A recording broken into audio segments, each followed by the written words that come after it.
ಲಜ್ಜೆಗೆಟ್ಟ ಕಾಂಗ್ರೆಸ್ ಸರ್ಕಾರಕ್ಕೆ ಲಜ್ಜೆಗೆಟ್ಟ ಕಾಂಗ್ರೆಸ್ ಸರ್ಕಾರಕ್ಕೆ ಧರಣಿ ಮಾಡುತ್ತಿರುವ ಕಾಂಗ್ರೆಸ್ ಸರ್ಕಾರಕ್ಕೆ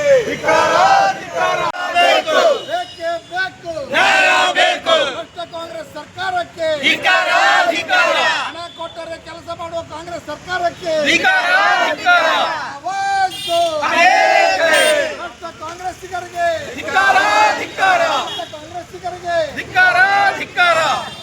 ಕಾಂಗ್ರೆಸ್ ಸರ್ಕಾರಕ್ಕೆ ರಾಜ್ಯಗತ ಕಾಂಗ್ರೆಸ್ ಸರ್ಕಾರಕ್ಕೆ ಈ ಸಭೆಯನ್ನು ಉದ್ದೇಶಿಸಿ ನಮ್ಮ ಮಾಜಿ ಶಾಸಕರಾಗಿರ್ತಕ್ಕಂಥ ವೀರಭದ್ರಪ್ಪ ಹಾಲೋರಿ ಅವರು ಮಾತಾಡಿದ್ದಾರೆ. ಇವತ್ತು ನಮ್ಮ ರಾಜ್ಯ ಸಮಿತಿ ಒಂದು ಏನು ನಿರ್ಧಾರ ತಗೊಂಡಿತ್ತು, ಈ ರಾಜ್ಯದಲ್ಲಿರುವಂಥ ಕಾಂಗ್ರೆಸ್ ಆಡಳಿತದ ಸರ್ಕಾರ ಸಂಪೂರ್ಣವಾಗಿ ವೈಫಲ್ಯ, ಎಲ್ಲ ಇಲಾಖೆಯಲ್ಲಿ ಭ್ರಷ್ಟಾಚಾರ ಏನು ಕಾಡ್ತಿತ್ತು ಅದರ ಅಂಗವಾಗಿ ಇವತ್ತು ಪ್ರತಿ ಜಿಲ್ಲೆಯಲ್ಲಿ ಜೂನ್ 30ರೊಳಗೆ ಇವತ್ತು ಪ್ರತಿ ರಾಜ್ಯಾದ್ಯಂತ ಜಿಲ್ಲಾ ಕಚೇರಿ ಮುಂದೆ ಪ್ರತಿಭಟನೆ ಮಾಡುವ ಮುಖಾಂತರ ಇವತ್ತು ನಾವು ರಾಜ್ಯಪಾಲರು ಒತ್ತಾಯ ಮಾಡ್ತಾ ಇದ್ದೀವಿ. ಇವತ್ತಿಗೆ ಈ ವಸತಿ ಸಚಿವರಾದಂಥ ಜಮೀರ್ ಅಹ್ಮದ್ ಅವರು ತಮ್ಮ ಇಲಾಖೆಯಲ್ಲಿ ಮನಿ ಕೊಟ್ಟವ್ರಿಗೆ ಮನಿ ಎಂಬ ಏನು ಘೋಷಣೆ ಮುಖಾಂತರ ಇವತ್ತು ಏನು ಮನಿ ಹಂಚಕತ್ತಾರ, ಇದು ಇವತ್ತು ಅವ್ರ ಕಾಂಗ್ರೆಸ್ ಸ್ಲೋಗನ್ ಮನಿ ಕೊಟ್ಟವ್ರಿಗೆ ಮನಿ. ಈ ಸ್ಲೋಗನ್ ಇದನ್ನು ಬೇಡ, ಸಾಮಾನ್ಯ ಜನರು ಅರ್ಜಿ ಹಾಕ್ಯಾರ ಅವ್ರಿಗೆ ಕೊಡ್ರಿ, ಲಕ್ಷಾಂತರ ರೂಪಾಯಿ ತೊಗೊಂಡು ಏನು ಯಾರು ಮನೆಗೆ ದುಡ್ಡು ಕೊಡ್ತಾ ಅವ್ರಿಗೆ ಕೊಟ್ರೆ ಸಾಮಾನ್ಯ ಜನರ ಗತಿ ಏನಾಕೈತೆ ಅನ್ನೋ ರೀತಿ ಒಳಗೆ ಇವತ್ತು ವಸತಿ ಸಚಿವರು ಏನು ಇವತ್ತು ಹುಳ ಬೀಳ್ತಾವೆ, ನಾವು ಭ್ರಷ್ಟಾಚಾರ ಮಾಡಿದ್ರೆ ನಮ್ಮ ಮಕ್ಕಳು ಇದಾಕಾರ ಅದಾಕಾರ ಅಂತ ಹೇಳ್ತಾರಲ್ಲ, ಇವ್ರು ಎಲ್ಲಿದ್ರು ಏನಿದ್ರು ಇಡೀ ರಾಜ್ಯದ ಜನರಿಗೆ ಗೊತ್ತೈತಿ. ಇವ್ರು ಏನು ಮಾಡ್ತಿದ್ರು, ಹೆಂಗಿದ್ರು, ಕುಮಾರಣ್ಣವ್ರ ಕೈ ಒಳಗೆ ಏನು ಮಾಡ್ತಿದ್ರು ಎಲ್ಲ ಗೊತ್ತೈತಿ. ಇವತ್ತು ಇವರು ಈ ಸಚಿವರ ಬಗ್ಗೆ ಅದೇ ಕಾಂಗ್ರೆಸ್ ಪಕ್ಷದ ಹಿರಿಯ ನಾಯಕರಾದಂಥ BR ಪಾಟೀಲ್ರು, ರಾಯರೆಡ್ಡಿ ಅವರು, ಇವತ್ತು ದೇಶಪಾಂಡೆ ಅವರು, ಅನೇಕ ಮುಖಂಡರು, ಹಿರಿಯ ಮುಖಂಡರು ಇವತ್ತು ಕಾಂಗ್ರೆಸ್ನಲ್ಲಿರುವಂಥ ಅನೇಕ ಇಲಾಖೆಗಳಲ್ಲಿ ಏನು ಭ್ರಷ್ಟಾಚಾರ ನಡೀತೈತಿ ಅದನ್ನು ಬಹಿರಂಗವಾಗಿ ವ್ಯಕ್ತಪಡಿಸುವಂಥ ಇವತ್ತು ಕೆಲಸ ನಡೆದಿದೆ. ಇವತ್ತು ಸರ್ಕಾರ ಆಡಳಿತದ ಎಂತ ಹಿಡಿತವನ್ನು ಕರ್ಕೊಂಡೈತೆ ಅಂತ ಹೇಳಿದ್ರೆ ತಪ್ಪಾಗಲಿಕ್ಕಿಲ್ಲ.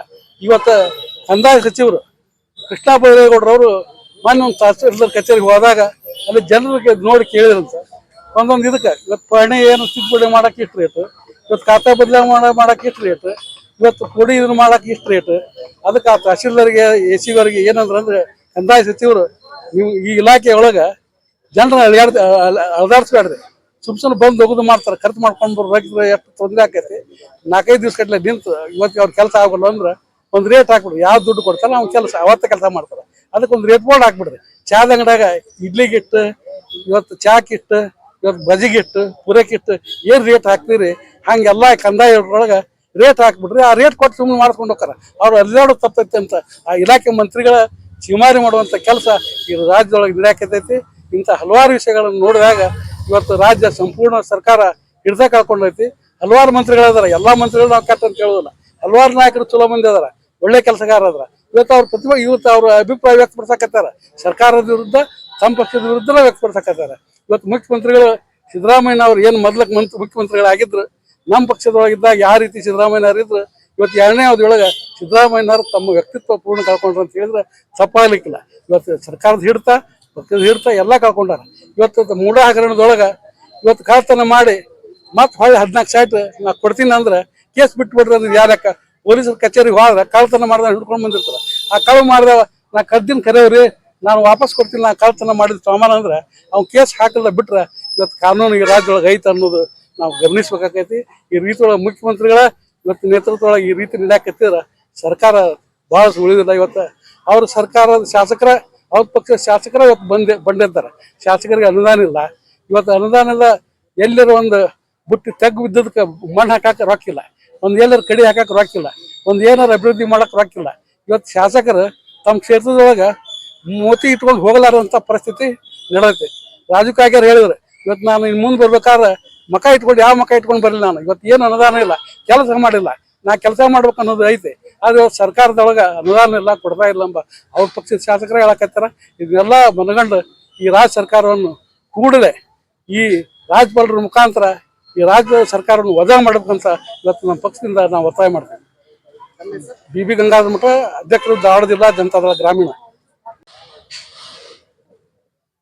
ಇವತ್ತು ಧಾರವಾಡ ಜಿಲ್ಲಾ ಗ್ರಾಮಾಂತರ ಘಟಕ, ಮಹಾನಗರ ಜಿಲ್ಲಾ ಘಟಕ, ಜಾತ್ಯತೀತ ಜನತಾದಳದ ಇಬ್ಬರು ಅಧ್ಯಕ್ಷರ ನೇತೃತ್ವದಲ್ಲಿ ಪಕ್ಷ ಸೂಚಿಸಿದಂತ ಸಾಂಕೇತಿಕ ಪ್ರತಿಭಟನೆಯನ್ನ ಸರ್ಕಾರದ ವಿರುದ್ಧ ಭ್ರಷ್ಟಾಚಾರದ ವಿರುದ್ಧ ಪ್ರತಿಭಟನೆಯನ್ನ ಮಾಡಿ ಮಾನ್ಯ ಜಿಲ್ಲಾಧಿಕಾರಿಗಳ ಮುಖಾಂತರ ರಾಜ್ಯಪಾಲರಿಗೆ ಒಂದು ಒತ್ತಾಯದ ಮನವಿ ಪತ್ರವನ್ನ ನಾವು ಕೊಟ್ಟಿದ್ದೇವೆ. ಇದು ಪಕ್ಷದಿಂದ ಪಕ್ಷಕ್ಕೆ ಮಾಡತಕ್ಕಂತ ಟೀಕೆ ಅಲ್ಲ, ವಾಸ್ತವ ಸಂಗತಿಯನ್ನ ಆಧರಿಸಿ ಇಲ್ಲಿನ ಕಾನೂನು ಸುವ್ಯವಸ್ಥೆ ಕುಸಿತದ ಆಧರಿಸಿ ಭ್ರಷ್ಟಾಚಾರವನ್ನ ಆಧರಿಸಿ ಇವತ್ತು ಆಶ್ರಯ ಮನೆ ಅರ್ಥಾತ್ ಕೇವಲ ಮನೆ ಇರ್ಲಾರ್ದವ್ರಿಗೆ ಮನೆ ಕೊಡ್ತಕ್ಕಂತ ಒಂದು ಪ್ರಕ್ರಿಯೆ ಪ್ರಾಮಾಣಿಕವಾಗಿ ರಾಜ್ಯದಲ್ಲಿ ಇನ್ನೂವರೆಗೆ ಅಂತವ್ರಿಗೆ ಮನೆ ಸಿಕ್ಕಿಲ್ಲ. ಮತ್ತೆ ಮನೆ ಕೊಡೋದು ಕೂಡ ಅನುಕೂಲಸ್ಥರಿಗೆ ಮತ್ತು ಅನುಕೂಲ ಮಾಡಿಕೊಡೋದು ಮತ್ತು ಅದಕ್ಕೆ ದುಡ್ಡನ್ನ ಅಪೇಕ್ಷೆ ಮಾಡೋದು, ಇದು ನೋಡಿ ಆರೋಪ ಅಲ್ಲ, ಸಾಕ್ಷಿ ಸಮೇತ ಒಬ್ಬ ಮೇಧಾವಿ ಒಬ್ಬ ಸೀನಿಯರ್ ಮೋಸ್ಟ್ ಪ್ರಭಾವಿ ಶಾಸಕರು ಇದನ್ನ ಆರೋಪ ಮಾಡಿದ್ದಾರೆ. ಅದಕ್ಕೆ ಆರೋಪದಿಂದ ಮಾನ್ಯ ವಸತಿ ಸಚಿವರು ಮುಕ್ತಿ ಆಗಿಲ್ಲ. ನಮ್ಮ ವಿನಂತಿ ಏನಂದ್ರೆ ಕಾನೂನು ಸುವ್ಯವಸ್ಥೆ ಕುಸಿತ ಆಗಿದೆ, ಆಡಳಿತದ ಕುಸಿತ ಆಗಿದೆ ಮತ್ತು ಭ್ರಷ್ಟಾಚಾರ ತಾಂಡವಾಡ್ತಿದೆ. ಎಲ್ಲಾ ಕಡೆಗೂ ದುಡ್ಡು ಕೊಡದೆ ಹೊರತು ಯಾವ ಕೆಲಸ ಕಾರ್ಯಗಳು ಆಗ್ತಾ ಇಲ್ಲ ಒಂದು ಕಡೆ. ಎರಡನೇದ್ದು, ಕೇಂದ್ರದಿಂದ ಬರ್ತಕ್ಕಂತ ಮೇಗಾ ಯೋಜನೆಗಳನ್ನ ಕರ್ನಾಟಕ ಸರ್ಕಾರದ ಮಾನ್ಯ ಮುಖ್ಯಮಂತ್ರಿಗಳು ಆಡಳಿತಾರೂಢ ಸರ್ಕಾರ ಒಪ್ಕೊಳ್ತಾ ಇಲ್ಲ. ಒಂದು ಮಾನ್ಯ ಕುಮಾರಸ್ವಾಮಿ ಅವರು ಮಾನ್ಯ ಪ್ರಧಾನಮಂತ್ರಿಗಳನ್ನ ಮನವೊಲಿಸಿ, ವೈಷ್ಣವ್ ಅವರು ರೈಲ್ವೆ ಖಾತೆ ಸಚಿವರನ್ನ ಮನವೊಲಿಸಿ ಒಂದು ಮೇಗಾ 5,000 ಕೋಟಿಯ ಮೇಗಾ ರೈಲ್ವೆ ಯೋಜನೆಯನ್ನ ರಾಜ್ಯಕ್ಕೆ ಮಂಜೂರು ಮಾಡಿಸಿದ್ದಾರೆ. ರಾಜ್ಯ ಸರ್ಕಾರ 1,500 ಕೋಟಿ ಅನುದಾನವನ್ನ ಕೇಂದ್ರ ಸರ್ಕಾರಕ್ಕೆ ಕೊಡಬೇಕು ರಾಜ್ಯದ ಅಭಿವೃದ್ಧಿ ದೃಷ್ಟಿಯಿಂದ, ಅದನ್ನ ತಿರಸ್ಕಾರ ಮಾಡಿದೆ. ಇದು ನಮಗ ರಾಜ್ಯಕ್ಕೆ ಆದಂತ ಮೊದಲನೇ ಅನ್ಯಾಯ. ಎರಡನೇದ್ದು, ಮಾವು ಬೆಳೆಗಾರರು ಸಂಕಷ್ಟದಲ್ಲಿದ್ದಾರೆ. ಮಾವು ಬೆಳೆಗಾರರ ಒಂದು ಸಂಕಟವನ್ನ ಕೇಳಲಿಕ್ಕೆ ಸರ್ಕಾರ ಹೋಗಿಲ್ಲ. ಮಾನ್ಯ ಮುಖ್ಯಮಂತ್ರಿಗಳು ಅದನ್ನ ಮಾತಾಡಿದ ಮೇಲೆ ಅದಕ್ಕೆ ಕ್ರಮ ಆಗ್ಲಿಲ್ಲ. ಇವತ್ತು ಕುಮಾರಸ್ವಾಮಿ ಅವರು ಇದನ್ನ ಮನಗಂಡು ಮಾನ್ಯ ಕೇಂದ್ರದ ಕೃಷಿ ಸಚಿವರಿಗೆ ಮನವೊಲಿಸಿ, ಭಾರತ ಸರ್ಕಾರಕ್ಕೆ ಮನವೊಲಿಸಿ ಮಾವು ಬೆಳೆಗಾರರ ನೆರವಿಗೆ ಮುಂದಾಗಿದ್ದು ಸ್ವಾಗತ ಮಾಡ್ತೇವೆ. ಅದೇ ರೀತಿ ಇವತ್ತು HMT ಬಂದಾದಂತ ಬೃಹತ್ ಒಂದು ಕೈಗಾರಿಕೆಯನ್ನ ಪ್ರಾರಂಭ ಮಾಡ್ಬೇಕಂದ್ರೆ ಅದು ಕೂಡ ರಾಜ್ಯ ಸರ್ಕಾರದ ವಿಳಂಬ ನೀತಿಯಿಂದ ಅಸಹಕಾರದಿಂದ ಅದು ಕೂಡ ನಿಲ್ತಾ ಇದೆ. ಮತ್ತು ವಿಶ್ವೇಶ್ವರಯ್ಯ ಒಂದು ಉಕ್ಕಿನ ಕಾರ್ಖಾನೆ ಕುಮಾರಣ್ಣ ಅವರು 10,000 ಕೋಟಿಯನ್ನ ಮಾನ್ಯ ಮೋದಿ ಸಾಹೇಬರಿಗೆ ಮನವೊಲಿಸಿ ಇವತ್ತು ಮಂಜೂರು ಮಾಡಿಸುವಲ್ಲಿ ಸಫಲ ಆಗಿದ್ದಾರೆ. ಆ ಯೋಜನೆಗೂ ಕೂಡ ರಾಜ್ಯ ಸರ್ಕಾರದ ಸಹಕಾರ ಇಲ್ಲ, ಅಸಹಕಾರ ಇದೆ. ಹಾಗಾಗಿ ಒಂದ್ ಕಡೆ ಕೇಂದ್ರ ಸರ್ಕಾರದಿಂದ ಇವತ್ತು ತೆಲಂಗಾಣ, ಆಂಧ್ರ, ತಮಿಳುನಾಡು, ಕೇರಳ ತಗೊಳ್ರಿ, ಬೇರೆ ಬೇರೆ ರಾಜ್ಯಗಳು ಫೈಟ್ ಮಾಡಿ ಸ್ಪರ್ಧೆ ಮಾಡಿ ಅದನ್ನ ಬಹಳ ಹಕ್ಕಿನಿಂದ ಅವ್ರ ರಾಜ್ಯಕ್ಕೆ ಹೋಯ್ತಿದ್ದಾರೆ. ಆದರೆ ನಮ್ಮ ರಾಜ್ಯದಲ್ಲಿ ಟೀಕೆ ಮಾಡೋದು, ವಿರೋಧ ಮಾಡೋದು ಬಿಟ್ರೆ ಕೇಂದ್ರ ಸರ್ಕಾರವನ್ನ ಮನವೊಲಿಸಿ ಯಾವುದೇ ಯೋಜನೆಯನ್ನ ತರ್ತಾ ಇಲ್ಲ. ಮತ್ತು ಕೇಂದ್ರ ಸರ್ಕಾರದ ಸಚಿವರು ಮಂಜೂರು ಮಾಡಿಸಿದಂತ ಯೋಜನೆಗೂ ಕೂಡ ಅವರು ಅಸಹಕಾರವನ್ನು ಕೊಡ್ತಿದ್ದಾರೆ. ಇದು ರಾಜ್ಯಕ್ಕೆ ಮಾಡತಕ್ಕಂತ ಅನ್ಯಾಯ, ಮೋಸ. ರೈಲ್ವೆ ಯೋಜನೆ ಈಗ ಮಂಜೂರಾದಂತ ಈ ಕರ್ನಾಟಕದ ರೈಲ್ವೆ ಯೋಜನೆ ಇವತ್ತು ಮಂಡ್ಯ, ಮೈಸೂರು, ಚನ್ನಪಟ್ಟಣ, ತಾಳಗುಪ್ಪದವರೆಗೆ ಆ ಯೋಜನೆ ವಿಸ್ತರಣೆ ಆಗಲಿದೆ. ಅಲ್ಲಿ ಆರ್ಥಿಕ, ರಾಜಕೀಯ ಮತ್ತು ಸಾಮಾಜಿಕ, ಭೌಗೋಳಿಕ ಅಭಿವೃದ್ಧಿ ಆಗ್ತಾ ಇದೆ.